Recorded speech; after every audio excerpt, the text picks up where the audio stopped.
Président, bonjour. Bonjour. Alors dites-nous pourquoi avoir organisé ce stand-up aujourd'hui et non en pleine session parlementaire? Parce que vous savez très bien que la session parlementaire a été très fournie. D'abord par cette affaire d'Arbonne où on a refusé de prendre part au débat. Ensuite, la loi ou bien les réformes politiques ont été introduites.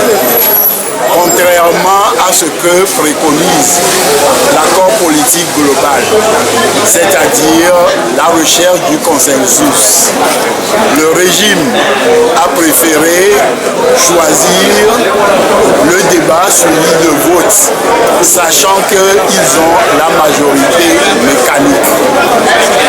Mais l'opposition, de même que les non-inscrits, ont voté comme un seul homme pour ces réformes-là.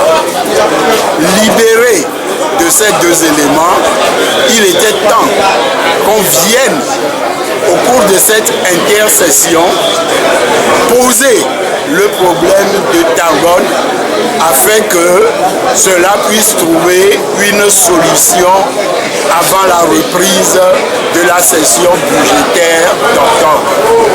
C'est pour cela que Arc-en-Ciel, ensemble avec le CST, nous sommes venus aujourd'hui protester et révéler aux yeux du monde que Targon n'a commis aucune faute et qu'il a été frappé par l'arbitraire, ce qui est inacceptable pour nous, hommes de loi, hommes qui luttons pour la démocratie et la liberté au Togo. Alors pensez-vous que cela puisse faire bouger les choses, les lignes? Vous savez, celui-là qui a pensé dans les temps anciens pour dire que la lutte populaire est invincible est dans la vérité. Quoi qu'il advienne, on ne gagne jamais sur le peuple. On n'écrase jamais le peuple. Le peuple a toujours le dernier mot. Il suffit d'une étincelle. Tout ce qui se passe au Togo là va partir.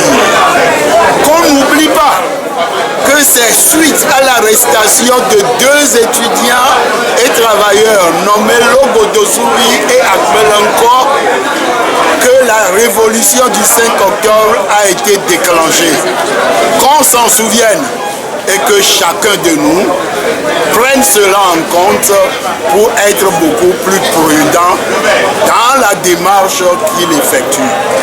Nous ne nous arrêterons pas, car ce combat, nous le menons dans l'intérêt de nos populations. Ce n'est pas un combat pour nous. Nous vous disons, c'est un serment. Nous le mènerons jusqu'à notre dernier souffle. Le jour où nous rendrions le dernier souffle, ce sont nos enfants qui reprendront le même combat. Mais un jour, les Togolais seront libérés.